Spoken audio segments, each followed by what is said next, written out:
Je dis également merci à tous les Congolais qui suivent ces forums en ligne. En fait, nous devons dire que la situation de la RDC est vraiment, comme je l'ai dit hier, très préoccupante parce que le groupe minier, depuis 2002, a amené beaucoup plus de problèmes que de solutions.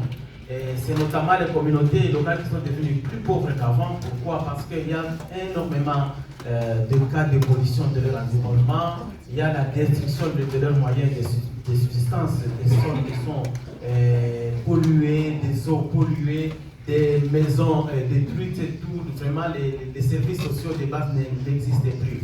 Alors, avec tous ces problèmes-là, la société civile a commencé à réfléchir, et aussi avec des champs d'expérience dans des cadres comme Ami ici. Nous avons pensé qu'il fallait vraiment axer notre intervention de la société civile sur quelques points seulement. Comme venait de le dire l'intervenant du panel dernier, qu'il faut localiser les défis et qu'il faut baptiser la résistance. Nous avons pensé qu'il faut beaucoup plus travailler sur l'accompagnement des communautés locales. Nous les avons sensibilisés et nous les avons organisés en aspect, en groupe de pression. Et des groupes qui sont capables aujourd'hui de dire non à l'implantation de nouvelles entreprises qui ne respectent pas les normes. Non à l'implantation d'une entreprise dont on ne connaît pas les contenus d'études d'impact environnemental et social. Auparavant, ce n'était pas le cas. Dans 100% d'entreprises, vraiment, il n'y avait que peut-être 1% dont on a consulté correctement les communautés, on a informé les communautés des impacts positifs et négatifs du projet minier, et les communautés ont donné leur consentement.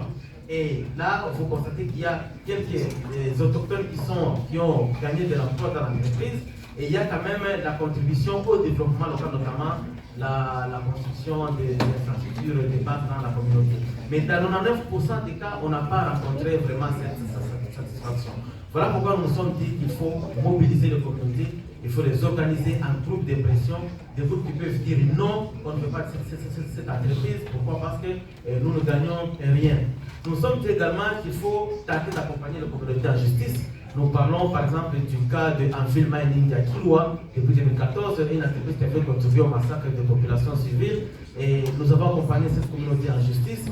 Nous avons eu quand même gain de cause, c'est une décision de justice, mais qui obligeait le gouvernement à pouvoir exécuter la décision pour indemniser, dédommager les victimes. Même si jusqu'aujourd'hui on n'a pas encore des victimes, mais c'était quand même une victoire au niveau de l'accompagnement de communautés.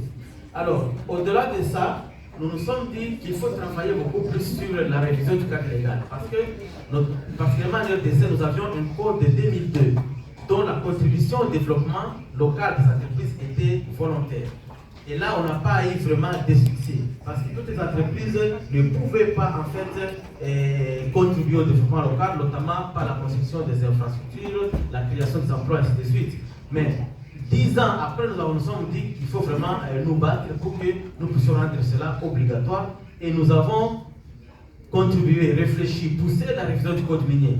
Nous avons depuis 2018 un nouveau code qui rend obligatoire la contribution des entreprises. Donc chaque entreprise doit signer un cahier de charges avec les communautés locales pour financer les projets de développement. Chaque entreprise doit payer la redevance minière à la fin de chaque année. Et chaque entreprise doit verser 0,3% de son chiffre d'affaires brut aux communautés qui sont impactées pour leur permettre en fait de financer des projets de développement. Ça, c'est une façon vraiment, c'est un succès que nous avons obtenu après chaque expérience avec d'autres communautés. Et au lieu que la loi laisse la liberté aux entreprises de contribuer ou pas, mais nous avons rendu cela obligatoire et aujourd'hui on a quand même des réalisations au niveau des différentes communautés. Donc aujourd'hui, pendant cette transition énergétique, nous pensons qu'au Congo, avec les communautés, nous avons justement trouvé qu'une meilleure façon de tirer profit de la transition énergétique, c'est d'obliger les consultations des communautés et puis d'obliger la transformation locale des ressources.